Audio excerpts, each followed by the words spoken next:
Welcome to Property Breakthroughs, the #1 podcast providing leading-edge information on all things property.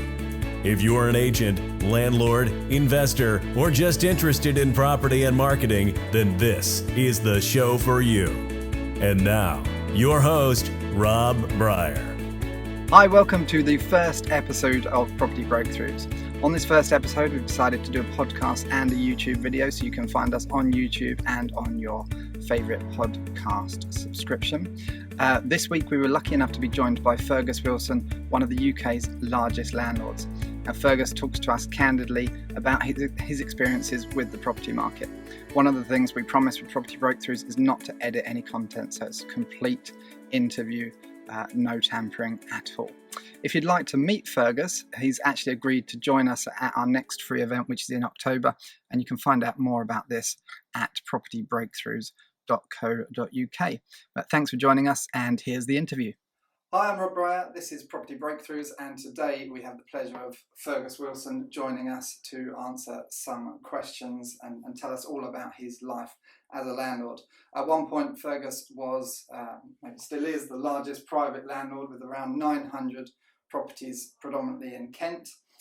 Fergus has recently started to sell these properties as he's looking forward to his retirement. So, Fergus, you've been called quite recently Britain's most controversial landlord by the BBC. How do you respond to that? Well, the BBC, they're like newspapers. They like to say things to get people to watch. To watch, yes. Yeah. And what I would say to them is that if a landlord dies or chooses to retire, then he becomes controversial. If, however, you listen to a lot of the left-wing journalists, and the BBC panorama is rather left-wing, they always take the side of the poor tenant. Now, there are an awful lot of poor tenants. We understand that, and the situation is that they have to be realistic. It's not a council house, yes, where the tenancy goes on forever. At some point, the tenancy will come to an end. So, is there anything controversial about that? For instance, one of the recent things that happened, or maybe about a year ago now, we decided we were selling 4 houses which had people in with, a couple in with a little child. In fact, I think all 4 instances they had 1 child. Yes. We find that is normal. Yeah. This day when they have children, very few have 2 children. Most just have 1 child. So I contacted them and I said, look, we're going to be selling your houses. Would you like to move to an equivalent house 2 or 3 doors along, which has become available, or will be coming available? We'll hold on to then. Let's try and sort it out. So what we were doing is, as far as possible, looking after the tenants.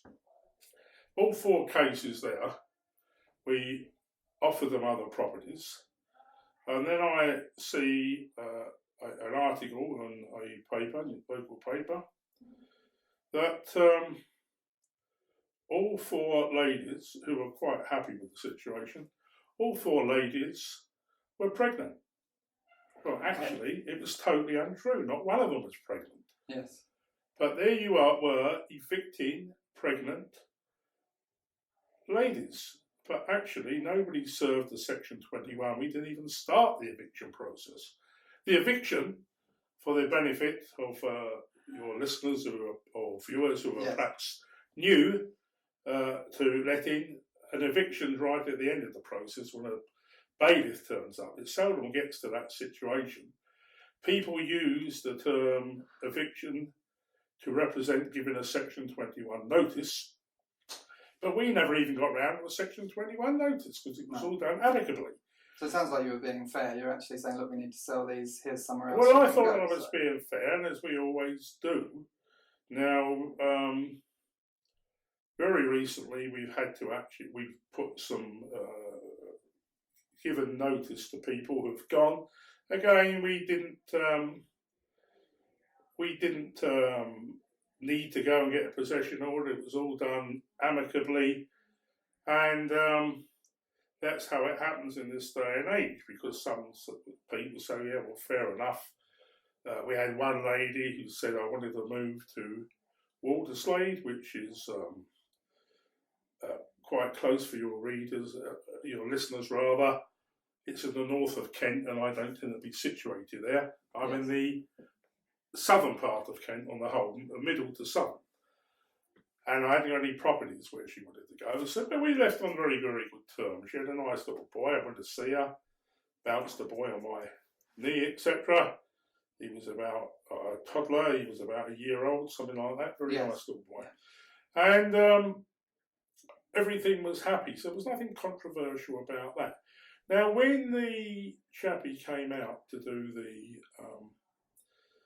filming from Panorama, you see, there was plenty of footage of me bouncing little boys on my knee, talking to them, etc., etc.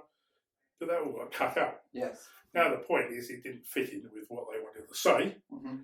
They only want to portray a heartless landlord, because there are more tenants in the private sector than private sector landlords, but only marginally more, because the average number of properties owned by the average landlord is one. Yes. Yeah. And he has got one tenant. So you've just about got a one-to-one situation. You've got slightly more private sector landlords on, you've got myself, and you've got other multiple owners, but it's only in the overall figures, it's just slightly more. So what happens is, I've got tenants who we took 15 years ago. I think it's the longest one I've got now. That tenant, again, has been here with 15 years. When we sell the house, we'll do our very best to sell it with him in there. Yes. Because he obviously, or her, because he's a husband and wife, and they obviously want to stay there. So we do our best for them. Yes. You're selling a lot of your properties via auction. Is that No, the not reason? not many of them by auction. We sold a few out by auction, just to get things moving. Last few have gone by private treaty. Okay.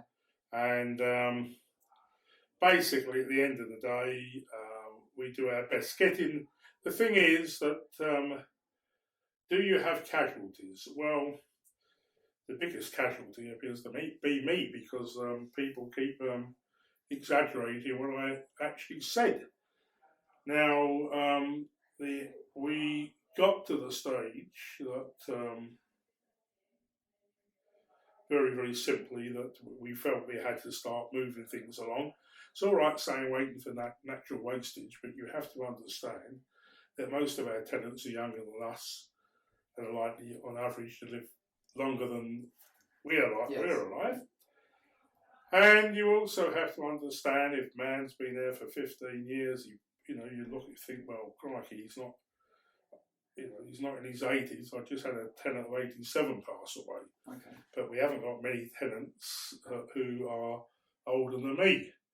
In fact, last time I went to give a landlord talk, I happened to look round and realised that all the landlords were younger than me as well. So you pick up, as you go along, what Oscar Wilde used to call the knowledge of a lifetime, which is what I'm here to impart to yourselves and to your viewers.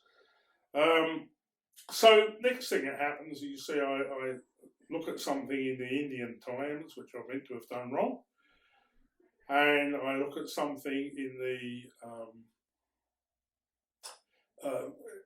on the internet, actually, in New Zealand.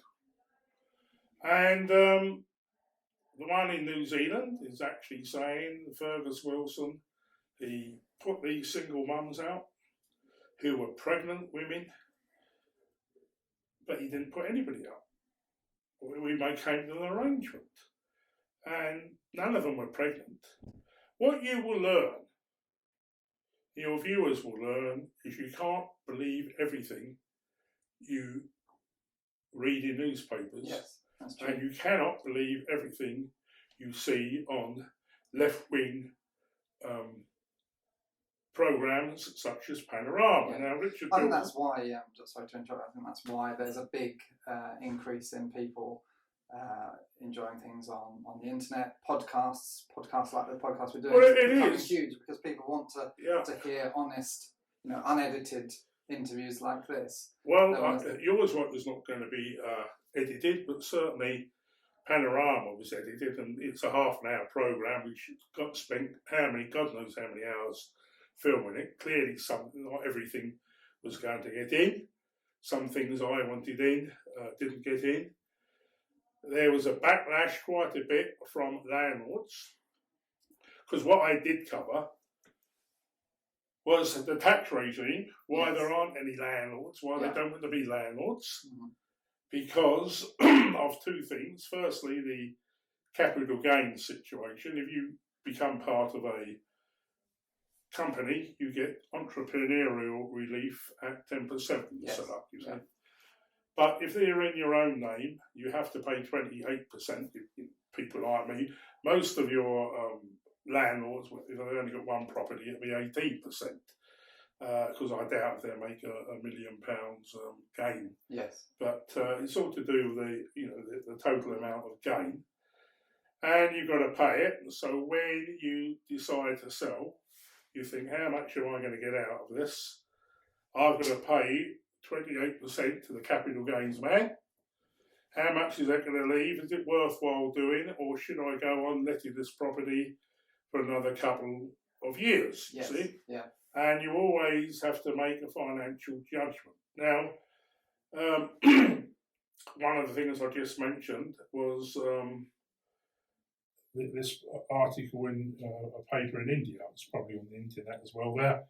I can't speak any Indian dialect, so I haven't got a clue what was said on the film. But,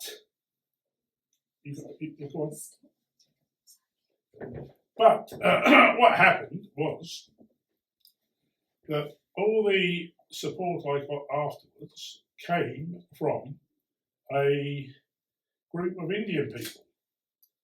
So the biggest advocate for what I was saying were Indian people. Now, I should explain to you, we are down in, with most of the properties down in Ashford Way, on the other side, walking, something like that. And what happened was this, that we had an approach from an estate agent down there. He's phoned me up and said, Fergus, we've got a couple of properties now. I think these are up your street. Would you like to go and have a look at them? So we made an appointment. And the first one I went to,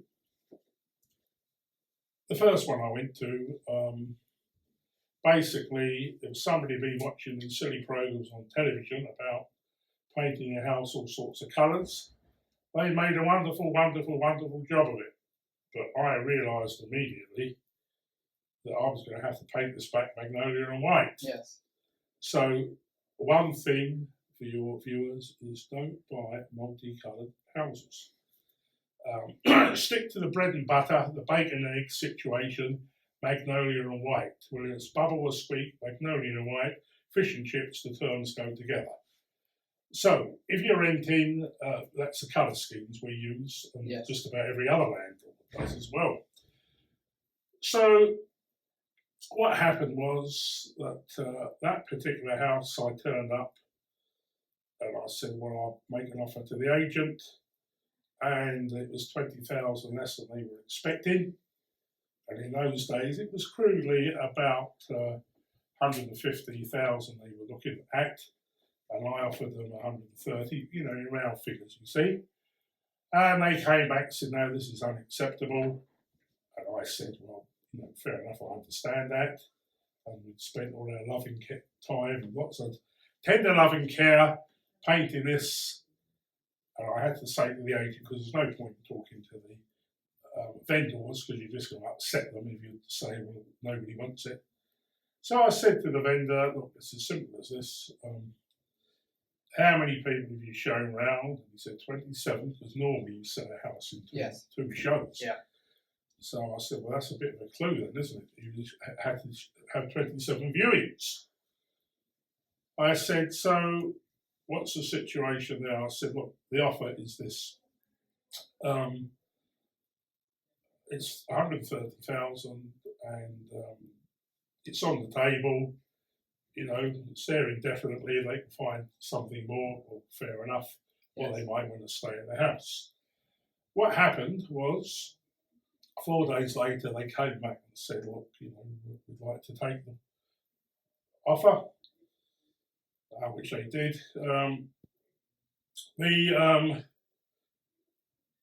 moral of this is, if you're a vendor, don't watch all these clever programs on BBC television about doing houses up in wonderful colours, because it's likely to be unacceptable to the next owner. The lady walks in and thinks, oh God, I don't like these colours. Yes. But if it's magnolia and white, they come in and think, oh, well, I can paint this on, put the mark on it and all that nonsense.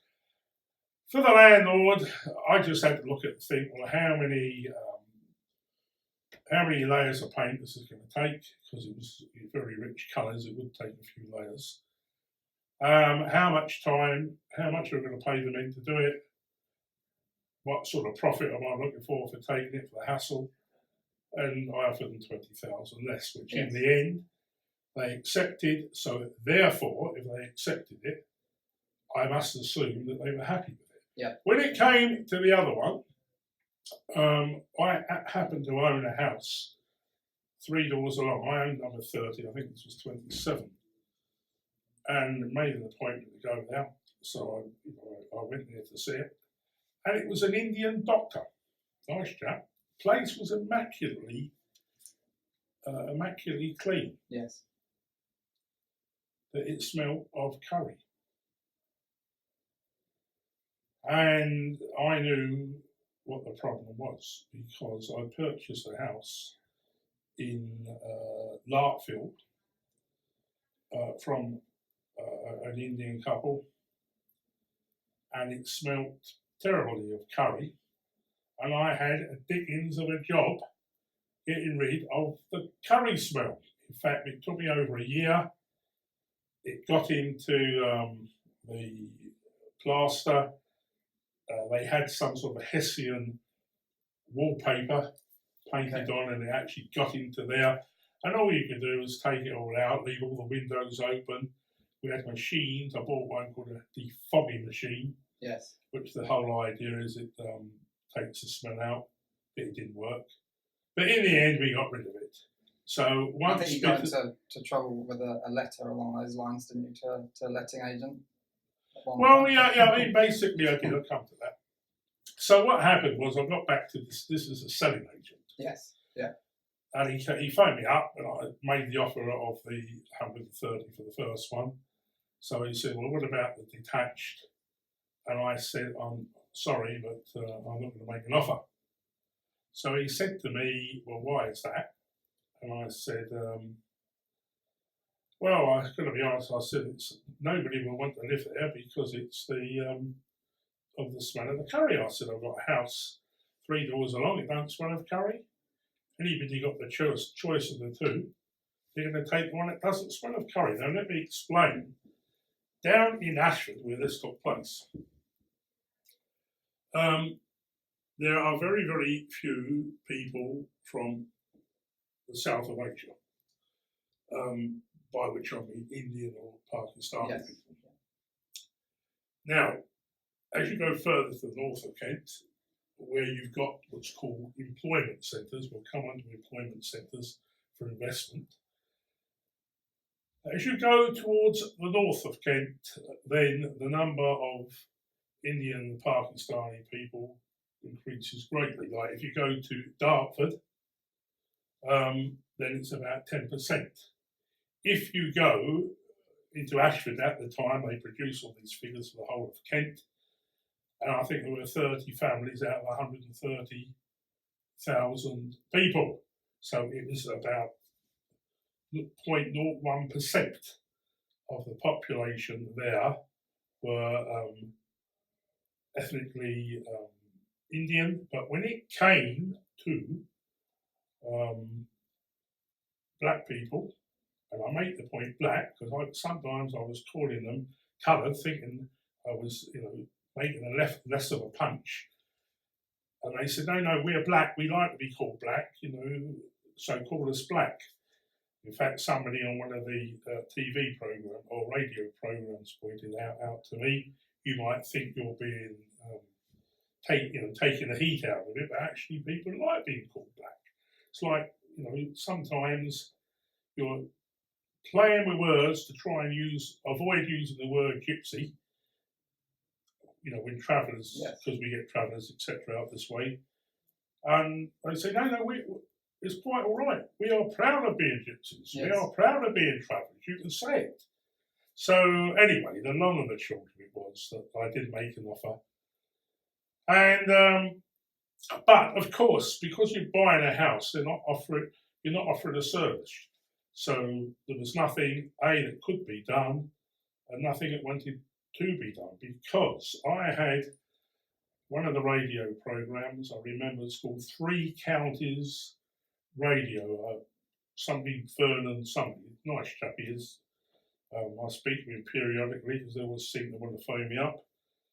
And I said to him, no. I said, look, you're in an area around Luton, Bedford, where there's an awful large number of people who consume curry, and you've got a large population.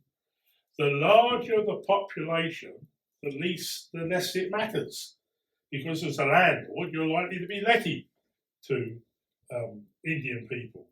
But down in Ashford, there are not many Indian people. So therefore, you're likely to be letting to non-Indian people, because we've got lots of other nationalities. Yes. And I said, the thing is this: if you are in a predominantly white area and you are trying to sell your property to a white audience, then you need to sort of get into the mindset of the purchaser. Is he going to buy this particular house, but there's an identical one a few doors along, which doesn't smell of curry? And it's the same when it comes to letting. Is the person going to do that? Now, interestingly, when I first got married, many, many years ago now, my wife used to buy all these things that go on the kitchen walls, fancy frying pans and things like that. And one of the things she purchased was these sort of made of sort of pine, and you had little jars of different types of spices, you see, some of which were undoubtedly curry powder. Now, lots of people were doing that. It was a rage at the time, but they all gave it up due to the smell. Now, I've got nothing against curry. And in fact, a couple of my Indian friends say to me, come round for a curry, you see. Well, that don't particularly matter to me because it's not my house, and they're cooking it in their house. You wouldn't want to let to me, I love curry and I love making curry, so... Yeah, I mean, basically at the end of the day. So what happened was they said, look, you can't do this. Yeah. Then, so they attended the court hearing and the judge said you can't do it. But that was renting. Now, basically, you have to understand that they then came out with the word racist, but the court said, no, he's not being racist because he takes an awful lot of black people. Far more than his, if I call it the fair share, I mean the proportion in the population. So he can't be racist if he takes far more. And when it comes to people who are gay, we take them as well. People with children, we were taking them, we were taking everyone. Because as a landlord, the colour you like is the greenback, which was on the telly this morning. And basically, the only colour we're interested in is the colour of their money. Now, so providing they can afford the rent, that means they've got a rent guarantee, they're going to have a rent guarantee, we will take anyone of any nationality, but not every landlord will. Now, because not every landlord will, and I take them, that means I end up taking more than my fair share. That's the point I'm making. I take more than my fair share, and I'm happy to do it. And I do realise from some of the comments that have been made by tenants that there are landlords who refuse to take them. Now, one of the agents said you've got a landlord who says no blacks, no housing benefit, and no queers. Now, we don't take housing benefit anymore unless they've got a guarantor, as somebody does, because the problem is the benefits goes southwards, or has gone southwards, and the rents have gone northwards. So you've got such a big gap. Unless that gap can be covered by a guarantor, often the father of a domestically abused wife, battered wife, and often the father's got a good salary because he's finished his own mortgage at that age. Yes. Follow? Yeah. So if you've got a guarantor, we take people in a housing benefit. But without a guarantor, we don't. Now, housing benefit, it's up to the government whether they provide, it's a political thing. It's like 0 hours contracts. Do they provide a guarantee for people on 0 hours contracts? Well, at the moment they don't, so is it a surprise that the landlords don't take them? The reason being, most of the mortgages now, just about all of them, say you must have a rent guarantee. Well, that seems to make common sense. Yeah. All the agents have a rent guarantee. And they say, we will guarantee your rent, blah, blah, blah, blah, blah, blah, Now, what they're doing is purchasing for around £100 a rent guarantee product. So when the landlords are saying, when the agents are saying we are guaranteeing it, what they actually mean is we are purchasing for this particular property, an insurance product. Well, that's fine. It's like saying, for instance, if you're running the golf tournament, we'll give you £100,000 if you score a hole-in-one. Well, that's a lot of money. Yes. So what they do, they insure against it. You follow? And if anybody is fortunate enough to do it, then, they're covered by insurance and they get paid out. So it's very, very difficult, and you've got to look at, for people on a housing benefit and 0 hours contract workers. The whole point about 0 hours contract is nobody will cover them because they are 0 hours. And in case any of your viewers don't understand what I mean by that, it is, one day you're smoking Woodbines, the next day you're eating caviar. In other words, your income isn't guaranteed like it is with most people. Now, if the government want to do something about it, then they will produce a guarantee. It would have to be underwritten by Her Majesty's government, who are not likely to do it. Just the same, they're not likely to do it for people in housing benefit, but that is the answer. Now, I can tell you that taking, when I say single ones, I better change that slightly. Taking battered wives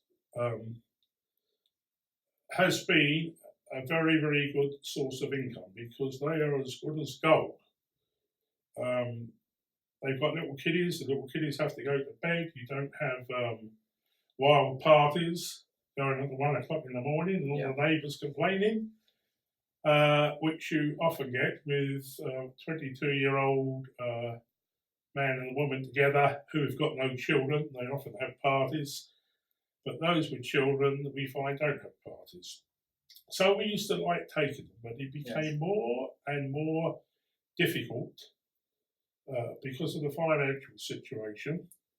When I say the financial situation, I'm talking about the delivery of housing benefit.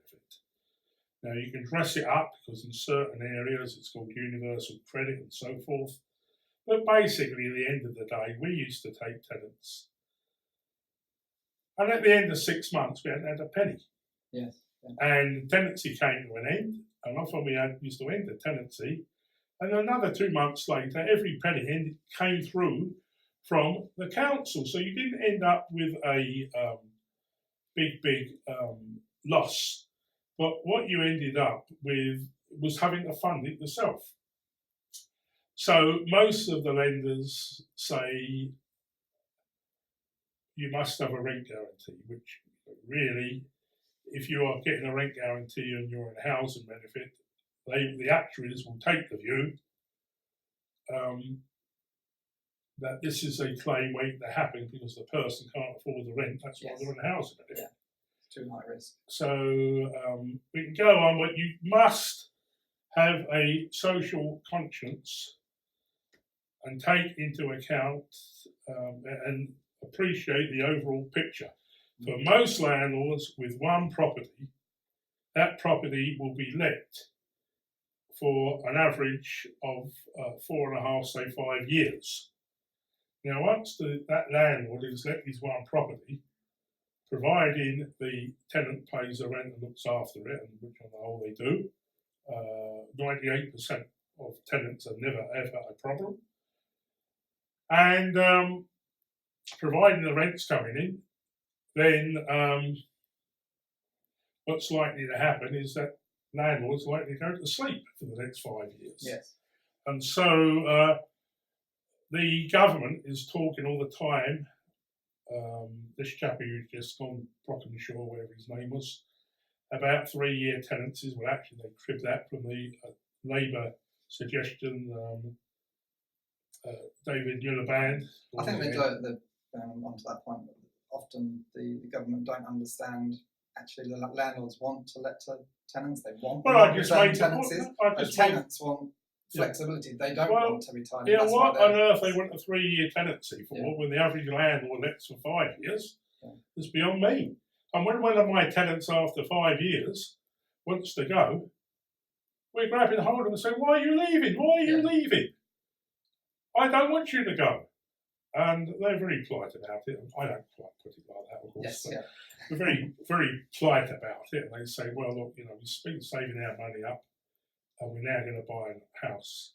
And I say, "Well, I think that's what you want to do, really. Forget about me." But many of these people who go, I say, "Well, if things go pear-shaped for you, come back." Some of them are saying, "I've just got a job promotion to Bristol, so I'm moving for reasons of my employment."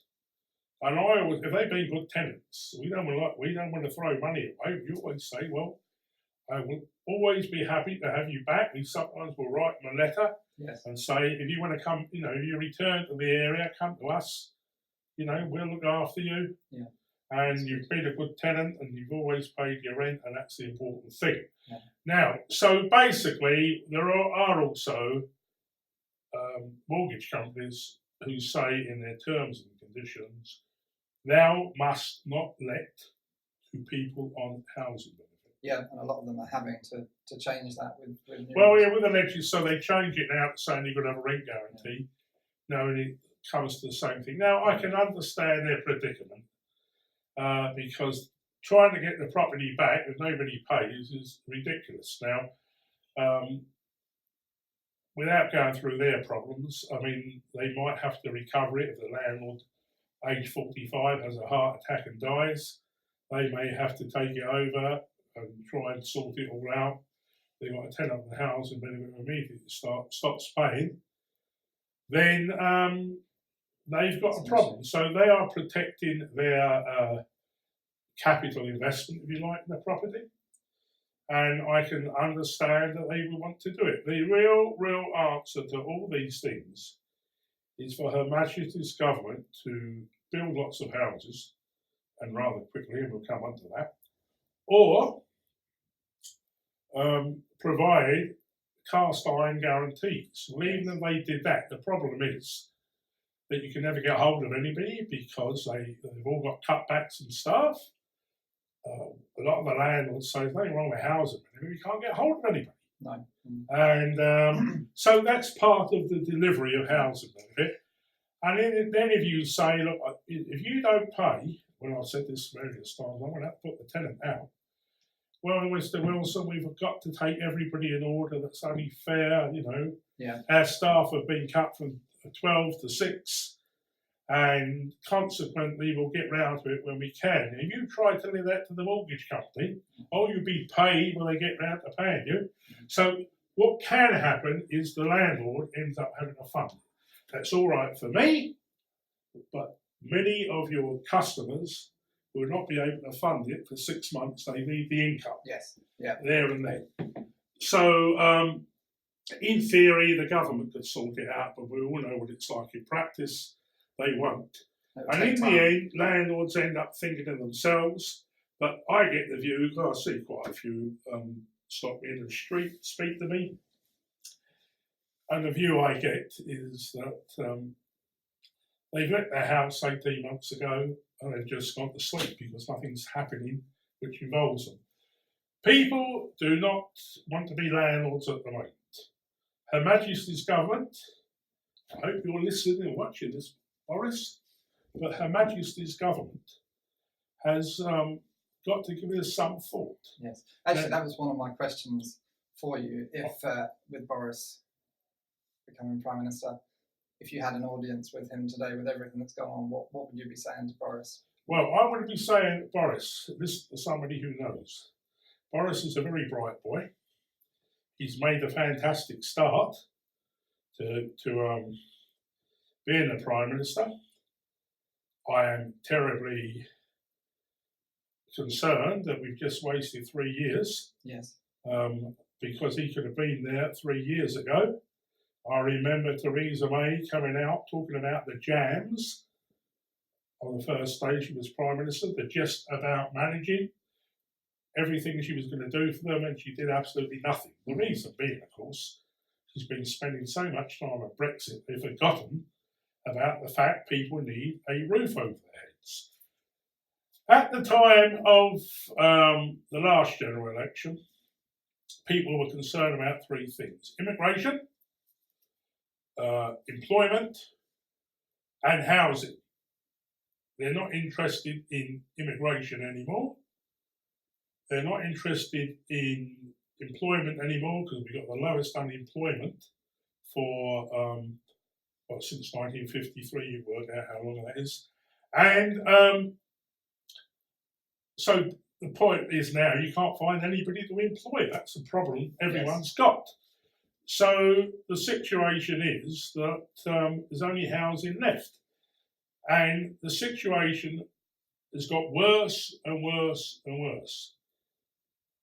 It is now, for many people, it was worse than it was at the end of the war, which you perhaps won't remember. I was born 3 years after the war ended, and I still remember all the ruins, etc., people not having anywhere to live. I remember people living down in air raid shelters, and that was going on to the mid-50s. So I think Boris has got to start focusing on him. Whether he invites me to come and have a meeting with him, or maybe he wants to come down to me, I don't know. We'll give him a cup of tea and a biscuit if he does. But I would be saying to him, Boris, if you've got to give incentives to people to be landlords. You cannot cope without private sector landlords. And I'll just stop for a second, explain to your audience that in Britain, 55% of the houses are owner-occupied.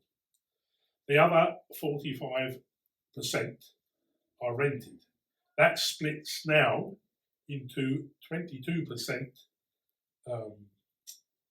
social housing associations, councils, that type of thing, and 23% are private sector landlords. Now, before the credit crisis, the private sector had 11% landlords, and 67% of the houses were owner-occupied. So what's happened is, very, very simply, that 12% have more or less declined from owner occupation, and those houses that have come on the market have been purchased by landlords. But now it's the other way around. I've sold quite a lot recently. I'm aware 2 of them have been purchased by landlords.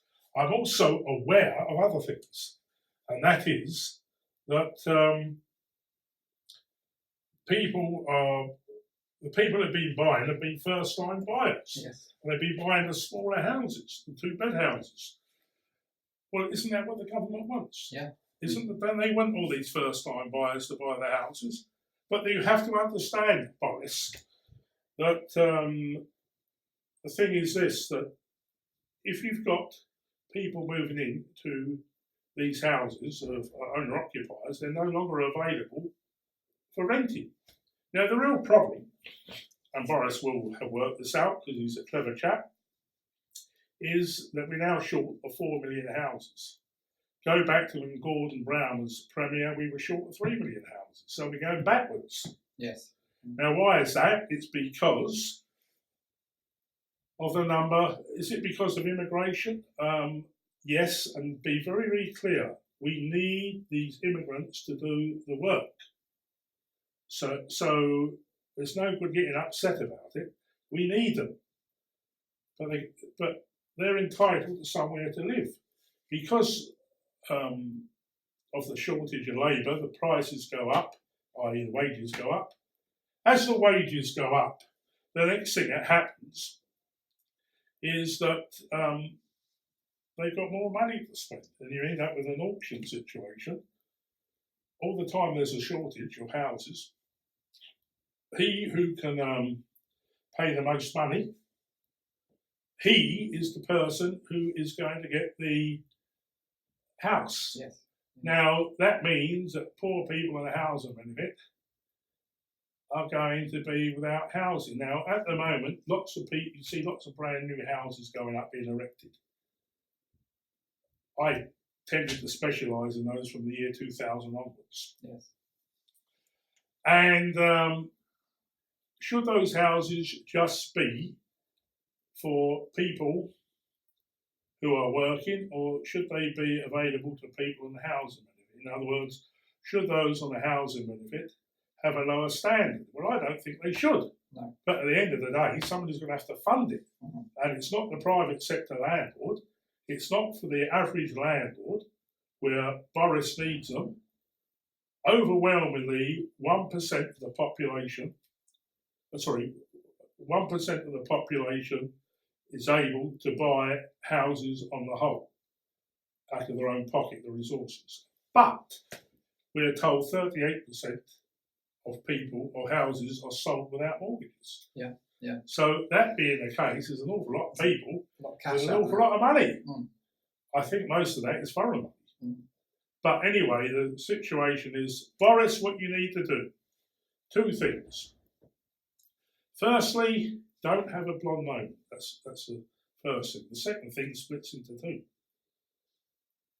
You need to reduce capital gains to 10% to tie up with entrepreneurial relief with companies. And the second thing is you need to build, more houses and reduce the tax burden. We have such a thing called a headline rate. That means whatever rate you pay, you either pay a 22% or you pay a 45%, whatever it is. The mortgage relief has got to be restored to the headline rate. Yes.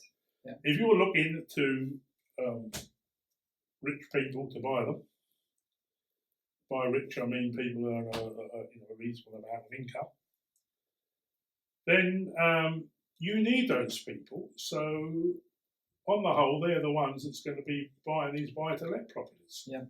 So what you've got to do, Boris, listen to me, Boris, what you've got to do is to give them an incentive. And it seems to me that if you want people to take disabled people in wheelchairs, you've got to say to them, right, we will give you a further incentive for that. If you want people to take landlords to take people on, like young families with no prospect of getting anywhere. You want them to take them for 3 years, 5 years, 10 years, then fair enough. You should need to introduce buy-to-let mortgages at a very, very favourable rate, say 95% loan to value. Yes. With the proviso that the landlord lets to that category of tenant, whether it's disabled or whatever, or single mum or young people with children, for a period of 10 years. And if you don't, then you've got to pay all the money back. Now, that you make it nice, at the end of the day, you've got to dip your hands into your pocket. Now, here's the situation for Boris. Where's he going to get the money from to do this? Well, Boris, that's what you've been elected for. Difficult decisions are yours. You're the man in the driving seat, so give it some thought. That sounds like good advice. Hopefully he's listening. Are you listening to this, Boris? Good advice.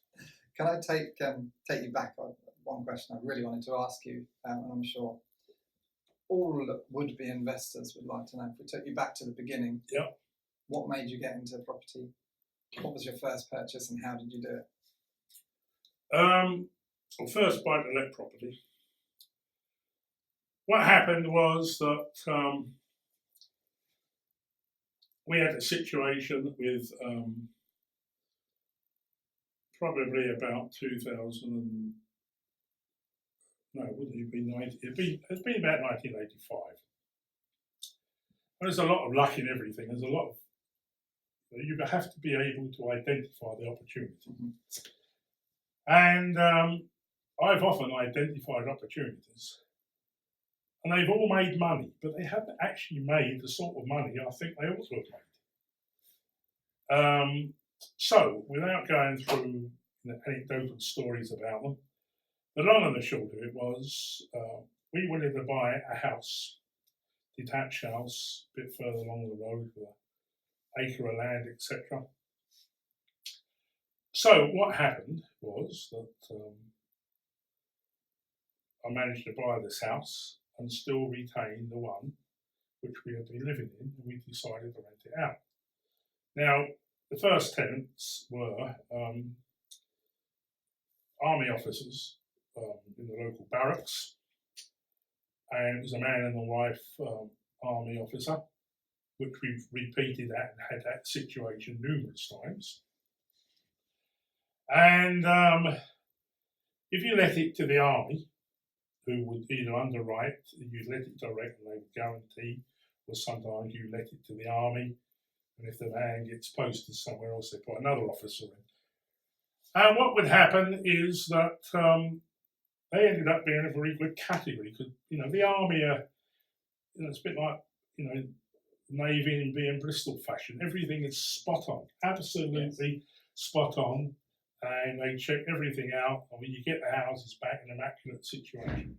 So we bought this house, and I thought I better hold on to this other house for my children. You see, didn't really want to sell it, and I rapidly found out we got a mortgage for the second house, and the income from the first house was more than the mortgage from the second house.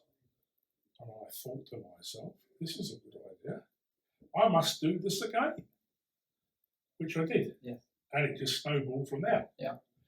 And so it went on from there, and you've got to actually understand the complete picture of what is happening, because you can't solve a problem. Boris, listen please. You can't solve a problem unless you understand the problem to start with.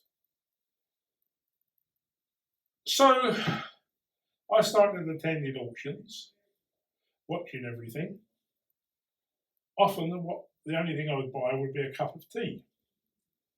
But you pick up these bits of information and store them away at the back of your head and so forth. And I used to start thinking, all these tenants, all these buyers, all fall out at the same price. They get to the auction, it goes up and up and up, and they get there, and you realise they're like actuaries in an insurance company. What they're paying is exactly right, you see. And in those days, the bids used to go up at 250 at times. Okay. It occurred to me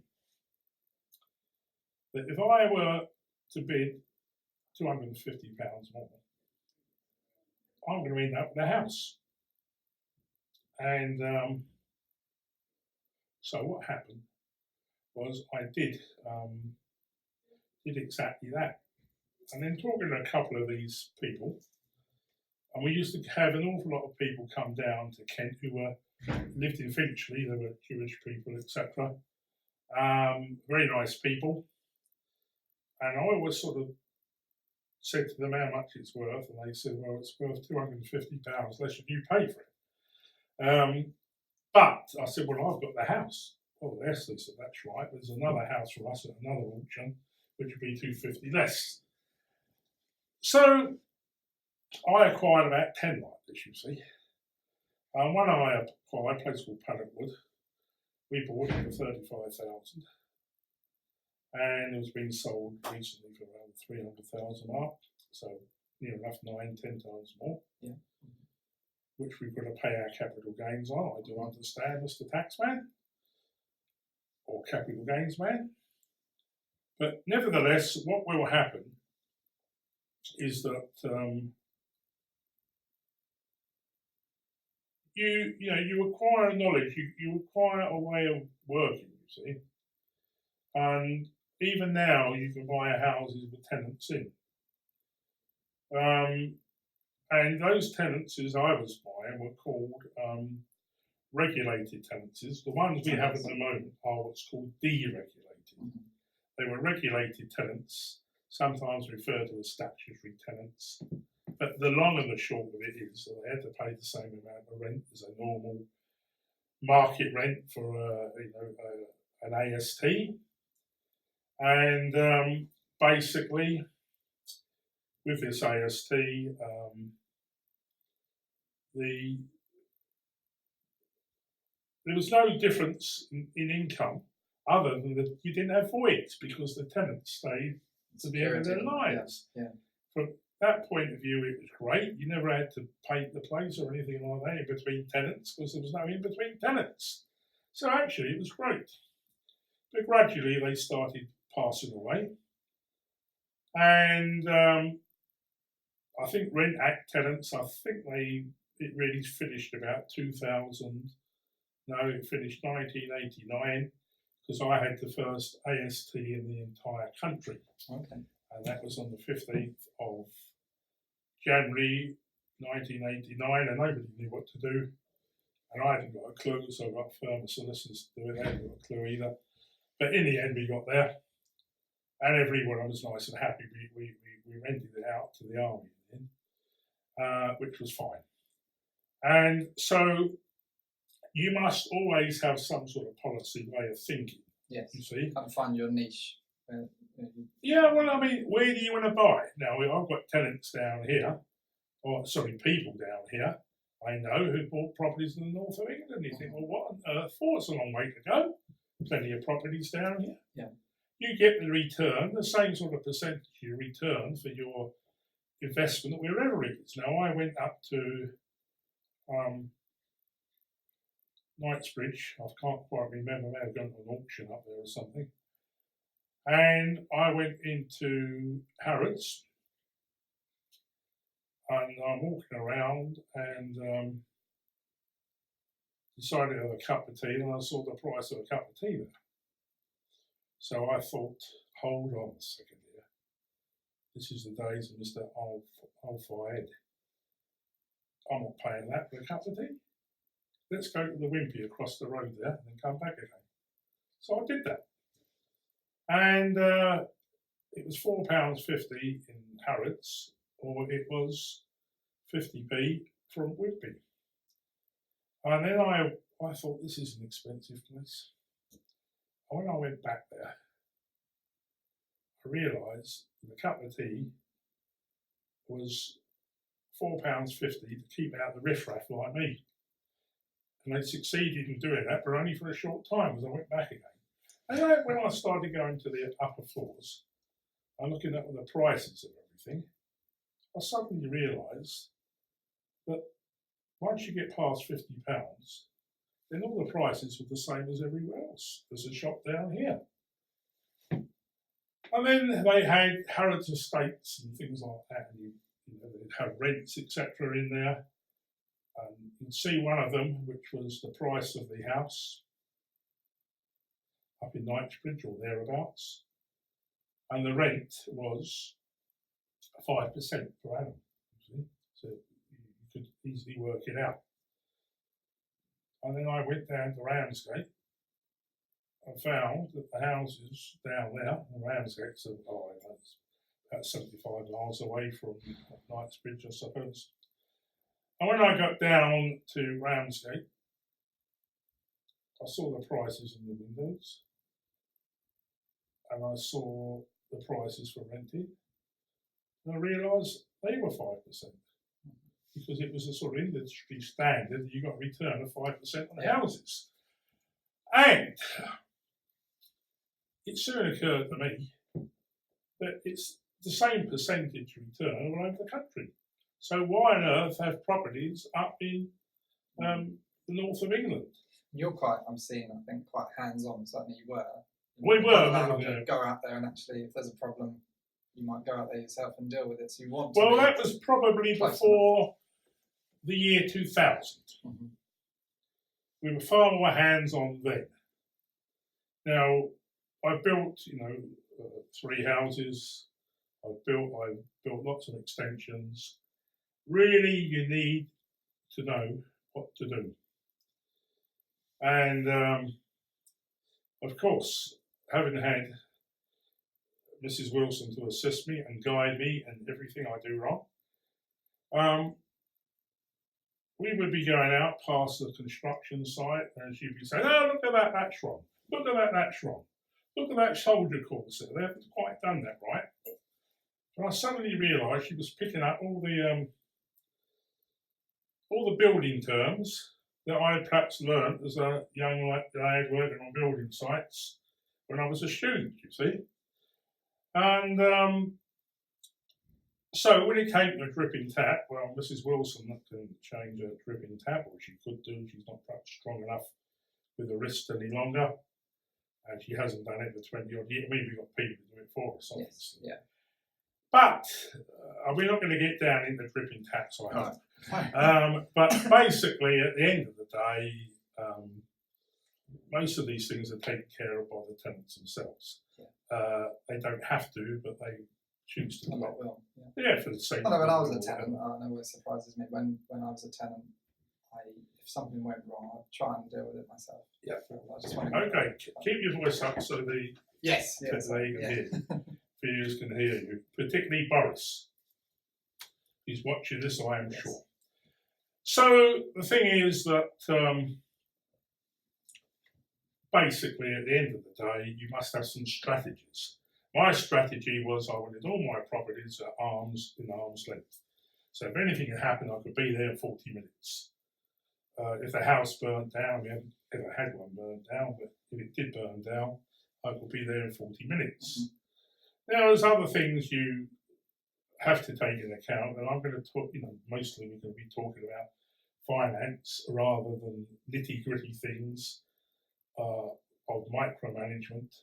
We're talking about macro management. So part of it is you've got to have a strategy. Now, do you want your properties all over the country, or do you want them in a cluster? And if you're going to have them in a cluster, how big is that cluster going to be? Now, Kent's a pretty big place, so we decided that we're going to be in Kent, and we found that it's a bit too big for us. We'll concentrate on part of Kent. If you are renting out, I have found it to be very good, very sound advice to do your homework properly. I have found in doing my homework, you want houses near employment centres. I've already mentioned to you Dartford and the percentage of Indian people there. And why are they there? Simply because there's jobs for them there. So make sure you don't go buying properties in areas where only retired people live, because you're going to be paying for bungalows which cost more per square foot than houses. Yeah. And you're going to be getting less rent, because if you focus on retired people like me, on the whole, retired people haven't got as much income coming in as people that's working. And tend to be homeowners. Yeah. In general. Yeah. So really, the thing is that it's a terrible shame for these people who are going to be unable to rent the entire of their lives. Now, I think what Boris has got to actually say to people is, look, you've got to be realistic. We're short of 4 million houses. We're building about 150,000 a year. Some people with little children are going to be without a house for the entire of their lives. So at the moment, it's going to take something like 25 years to build sufficient houses. Any 2-year-old toddler is going to be 27 by the time that finishes. So you've got to be realistic. You've got to get, if you're a tenant, you've got to get your tactics right. Maybe you shouldn't smoke so much and drink so much, or vape, or whatever you're doing. Maybe you should be saving your money up for a deposit. And maybe the government ought to be helping you. Now, home ownership's not for everyone. Not everyone wants to own a home. We as landlords, essentially, we provide accommodation. We are hoping we provide service. In legal definitions, renting a property is a service. And basically, we've got to look at the return, and we've got to look at who we are providing that service for. But what's your next question? Well, I was going to ask you, we went back to when you started. If you were starting again today, in today's climate, which I think we'd all agree is a tougher climate, finance is harder, where would you start? What would you do if you were... I don't know, I'd be able to start. I mean, I would not have got, in this day and age, I wouldn't be able to get to the position I was in now. I started that about 30 and a bit years ago, 35 years ago, something like that. I would not be able to get to the position I am in today, because basically lots of things that happen in the day. One of the things Boris has to look at is what we call flipping. Yes. Because most of the houses, for your audience, I'm aware that some of them are in foreign countries, so they may not quite understand what is happening in England. What flipping means, I will explain that, is when you buy a house, give it a kiss or a bit of tender loving care and put it back on the market. Now, there are many people who buy a house and 4 days later put it back on the market with somebody else at 50,000 more. Often they don't get 50,000 more, they might get 35,000 more. And they're quite happy about it. They may actually move into it, because if they move into it, it becomes your main home, doesn't it? Yes. Main residential home, and you don't have to pay capital gains on any profit. If you're trading in houses, which I think flipping probably is, if you're trading in the houses, you're going to pay income tax, but might be corporation tax. You're doing it through a company, but basically you've got to pay. Yes. And but not if you live in it, because it's your main occupation. Now, what they then do is they buy it, put it on with another agent, and then it goes for a good bit more. Maybe, 50,000 if they're asking that is a good bit more. but generally they're getting 35,000. And they put it straight back on the market. They may own it for another 3 months whilst it's going through. The average amount of time to buy a house for it to go through is 3 months. It was like that in the 35 years ago. That's not actually changed. Now, you're probably used to the name flipping, with MPs flipping their main residence flat, yeah. Mm-hmm. and they're saying, no, my main property is in my constituency. Well, we're not going to get involved in that.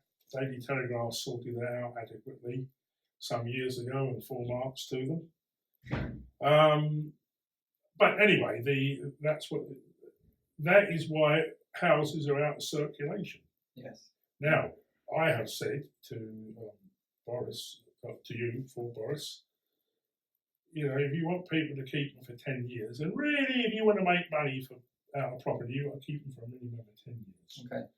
And he ought to give an incentive, however they're going to do it.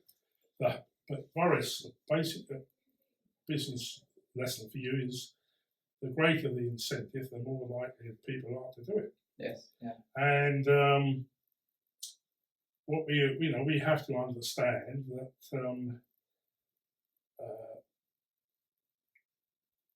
I used to say you want to keep properties for 25 years. But there used to be tapering, etc., that gave everybody the answer from year, it used to be from year 3 to year 10. At year 10, you got the maximum amount of money in terms of capital gains, so discount, yes. Tax discount. Mm-hmm. And so that's where we used to get the minimum of 10 years from. But now, of course, that's a bit old hat. But when you pay, when you sell, you've not got taper relief or anything like that, you're paying a set amount, which I think you need to look at as well. It's like everything else. If you want to attract people, and you need private sector money, Boris, but if you want to attract people, you have to make it attractive. That's common sense.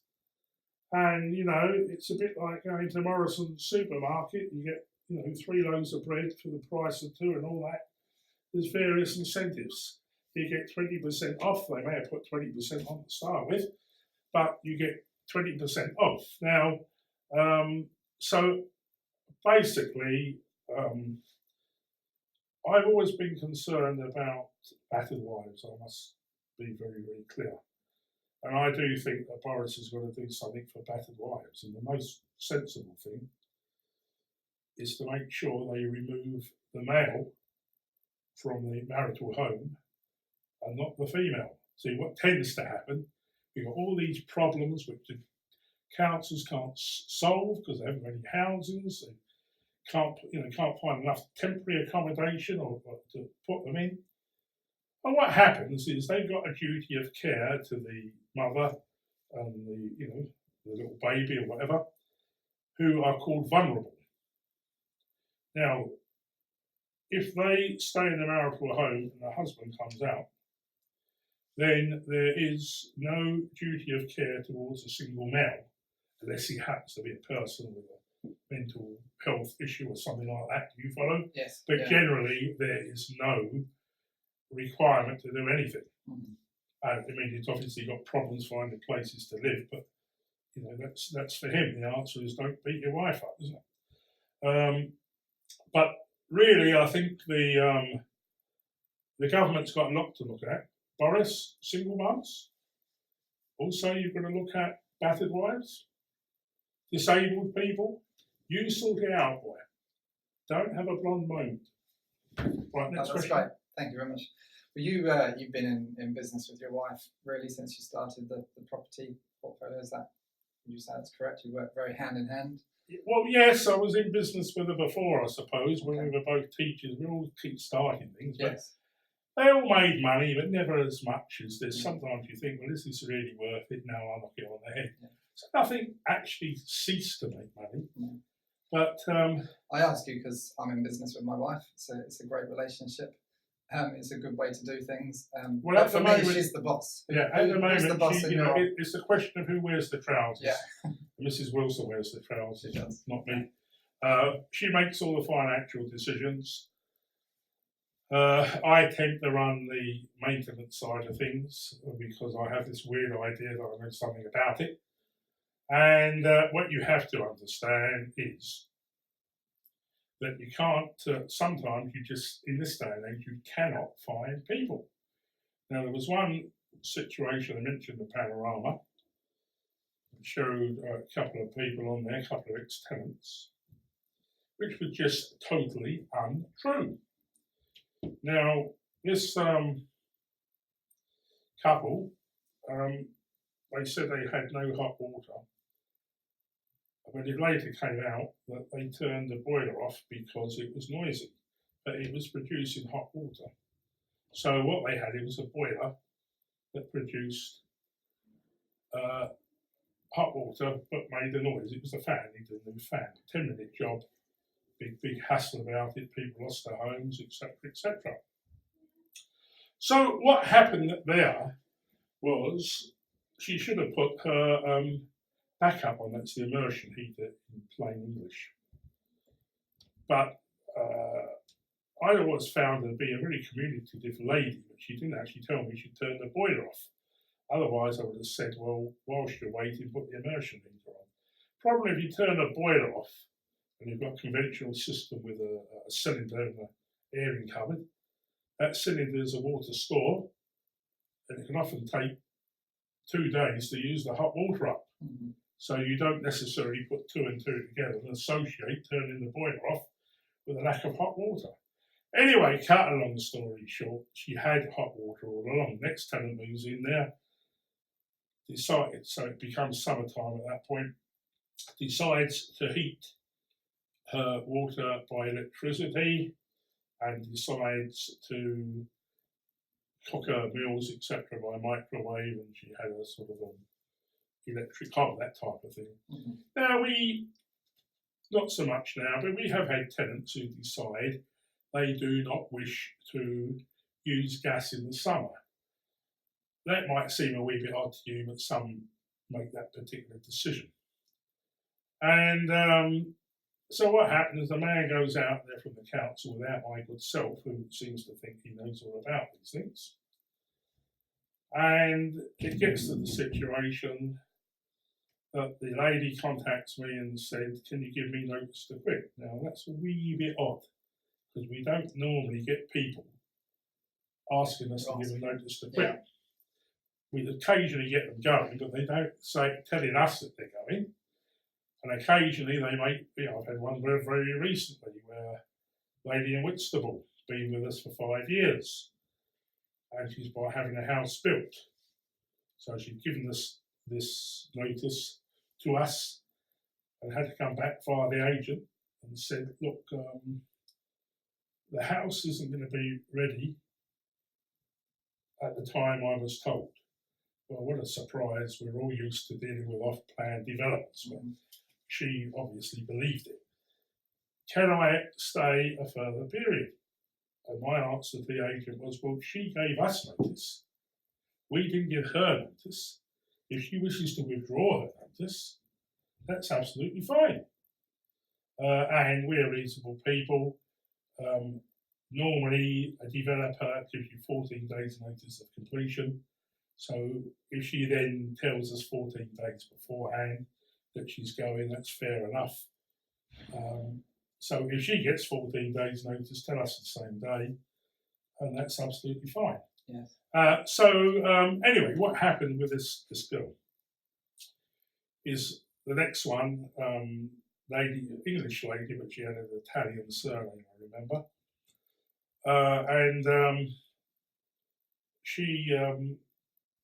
She wanted to cook by by electricity.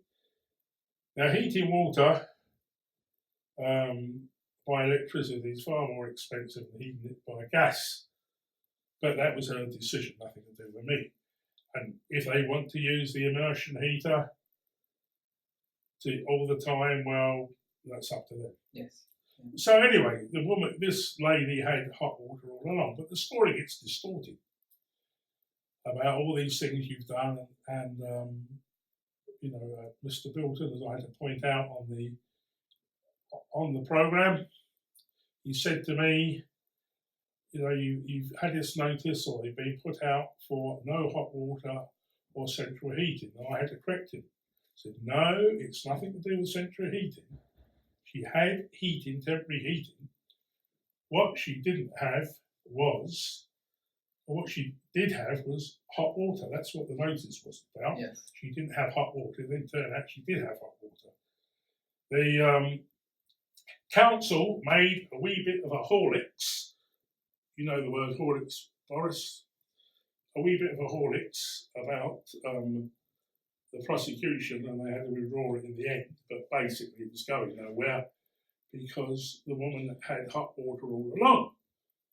I don't like to refer to the lady had hot water all along, but didn't realise it. Now, the situation is, had they invited me to go there, I could have solved it in 10 seconds flat for them. But, of course, they didn't invite me to go there. And I'm talking to you about Oscar Wilde and his knowledge of a lifetime. Yes. And having been through that scenario, God knows, must be 100 times. The PCB don't work on the boiler, so therefore put the immersion heater on whilst you get a new PCB. Now the problem is there are so many different PCBs because there's so many different boilers that only the local people don't stock them, and you have to wait for them to come in. And anyway, cut a long story short, she sent me this email. Fortunately, I got all the email traffic.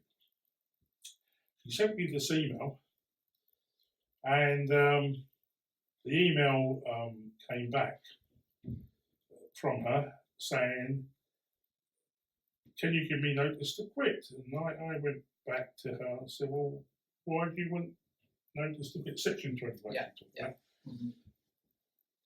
Well, the council say that they can only help me, rehouse me, if you give me a Section 21. This is one of the ladies we had to sell a house, but there's another one available for us.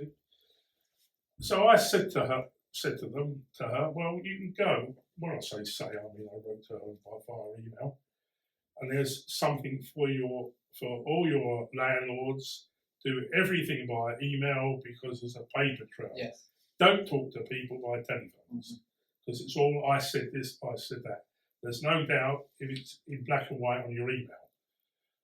So I said to her, well, look, you don't need notice to quit. You've been here for 2.5 years, whatever. You are in a periodic tenancy. You can go immediately. In theory, you're on the periodic tenancy, so you've got to go to the end of the period and give me another month. But if you want to go, you can go immediately. I'm not going to be worrying too much about it. It's easy enough to let houses, so why worry too much about it? And she came back to now the council say you've got to give me notice to quit, etc., etc., etc. Well, so to placate her, we go with the notice to quit. She ends up in temporary accommodation. Has her second baby. Initially we didn't even know she had her first baby, but we then find she's had a second baby. This is a lady always paid every penny of the rent, immaculate paying rent. So it never occurred to anyone she was on housing benefit, but that's got nothing to do with it because we find all that out afterwards, you see. Yes. So where it all went wrong is the chap from the council went there without taking me with him. And I'm just saying, look, maybe I was a wee bit more knowledgeable than the man from the council. Anyway, it ended up with me having to pay her £1,300 compensation, which is going to be paid back. The council ended up with £14,000 costs. I had a similar amount of costs as well. Do you follow? Yes. So you're ending up with £30,000, but we're having to ask the tenant for, because she was her tenancy. She was the one that benefited by 1,300 compensation, but which is now going to be repaid because you had hot water all along. Now, the problem that you get with councillors or people working for the council, their knowledge is rather variable. Some people are extremely knowledgeable, others are not terribly knowledgeable. Basically, having been a person in a large-scale landlord, you go into a house, got no hot water, so the first thing you do, and I can tell you from years of experience, put the light on. Oh, they've got electricity then. That's a great start. So we then go down to the consumer unit. You might use to call them fuse boxes, but there's a slight difference, but never mind. We go down to the cellar, to the consumer unit. In this case, it didn't have a cellar, so it says you come through the front door. And you've got these units which cut out RCDs, and you've also got the trip units. And the first thing I noticed when we got the house back was it was switched off. So I switch it on and Bob's your uncle, you got hot water. So that was a problem that didn't need to have happened. Now what's happened is the girl, I don't know why she's painted this picture. I rather think she's been put up to it.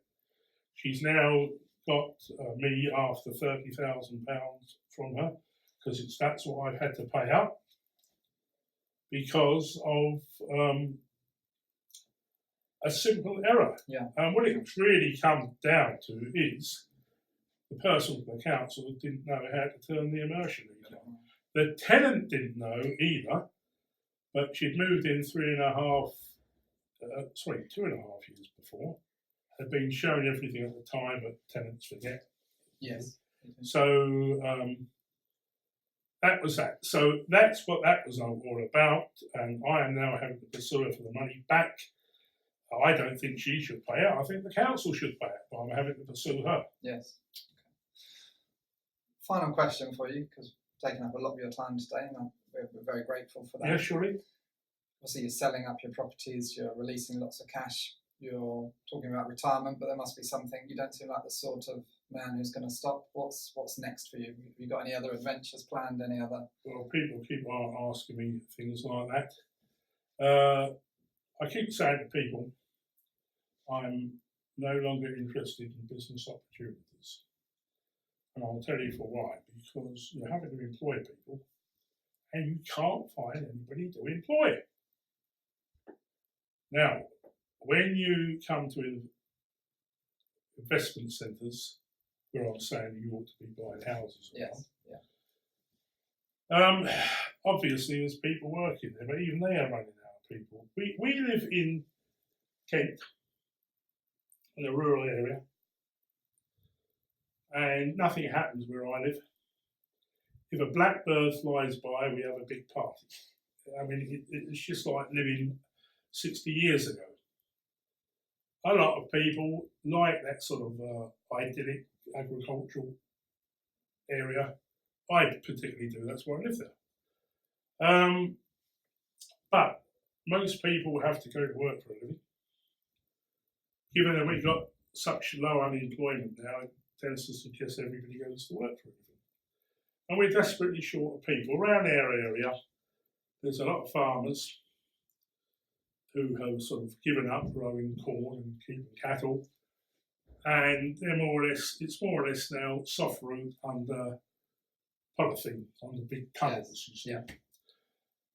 And the thing is, many of them are having to pack up or just not grow for this year or whatever because they cannot find people to do the work. And of course, there's various things. My local MP's been speaking about getting people over from other countries and so forth, and another scheme because we've run out of East Europeans. We need East Europeans. But basically, at the end of the day, it's not enough to go around. Now, you remember the hoo-ha, a few months ago about the Windrush people having been sent back. Some of them go back on holiday and then they're not allowed to return. Terrible way of carrying on after they've been helping the country out. for 60 odd years. But basically what has happened there is that we introduced the people of the Windrush after the war, because there's not enough people that have been killed or maimed in the war. Do you follow? Yes. We needed people to do the work. And, where I come from, it was a big sort of joke that, London Transport was run by people from the Caribbean. Now, the situation is that we now import them from other countries, like we've got over 1 million people over here now, from Poland. We've got people over here, we've got 400,000 from Romania, and a great number from Bulgaria as well. But your question was what I'm going to do. Well, whatever I'm going to do, it's going to be something where I don't have to employ people, or a lot of people, because you just cannot find the people. Now, too many people look for easy answers, and one of the easy answers is they seem to think, send all the people from Eastern Europe back when we have Brexit. But you can't do that because there's nobody to do any work. Yes. Yeah. So that what you have to understand, and I make this point, if you're a landlord, you need to eat and sleep demographic data. When I first started, I used to look up and think, found, and it was reflected in the census of 1991, that people in the year 2071, the average family had 2.4 children. Now, pre-war, it was 3.6 or something, you see. Not many people had children in the war, but immediately afterwards, all the soldiers came home. Yes. And the birth rate went upwards. So what then happened is that that sort of carried it through, and you've got to understand, I was born in the baby boom. I was born in August 1948, which was the highest month for children being born in the baby boom. And that works all the way through. You then got to think, we need more schools built to take these in the early 60s. Mm-hmm. We need, they're going to retire and live in the area. We need more doctor's surgeries there because, old people require doctor's surgeries far more than, young people like yourself. And then, of course, they need nursing homes, they need retirement villages. We haven't got onto that, but Boris, don't forget retirement villages. And you have to sort of take into account all these things. And I would say now that what do you focus on as a novice landlord just starting? You haven't bought your first house yet. What are you going to do? Now, the first thing is you won't have a lot of money because you're unlikely to, if you're watching this, you're unlikely to be somebody from a foreign country with many millions to spend. And you might have to get a buy-to-let mortgage. And you're going to put some money in. It could well be because you want to park what little bit of money you've got, and you're going to have to add to it. Now, if you park that money, that was what was happening in 2008, 2009. Nobody knew what to do with their money, so they went and bought some property. And they were buying it cash, but after a while, all the cash had been used up. Then you've got to start looking at people, other strategies. So if you haven't got all the money, which is most people, then you're going to have to get a buy-to-let mortgage. And what you shouldn't be doing is, having paid off your own mortgage, you shouldn't be getting a residential mortgage on another property I know people do, but they should not do that. And you're going to rent that property out. So the issue is, who are you going to rent it out to?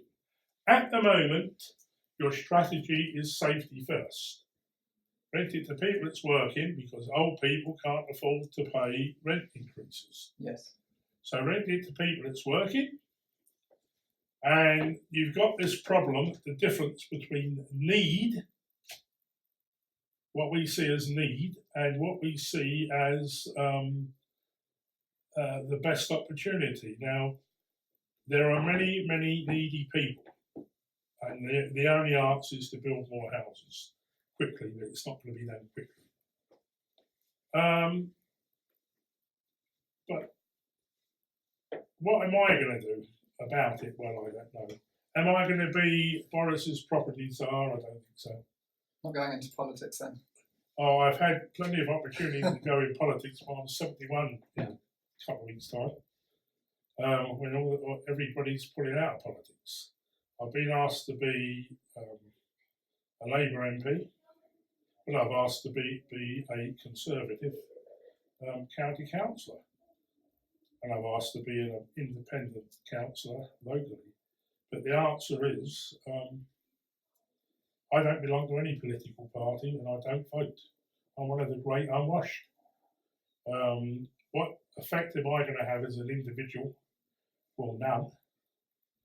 I made all my money really in Europe from about 1984 up until about 1989. That's when we made most of our money. So you would have thought I would be very keen on being in Europe. But it don't matter what I think, because the majority of the population, and it was a very small majority, granted, Yes. but the majority of the population wanted out. So I'm out of Europe, but it's too late for me to get involved there. Okay, well, I think we should wrap up there, Fergus. Yeah, given us fine. loads of time. I really appreciate that, the time, and our viewers and listeners will really appreciate the time and the wisdom that you've imparted. Thank you very much for your time. My pleasure. Thanks again, everyone, for listening, and we look forward to speaking to you next time.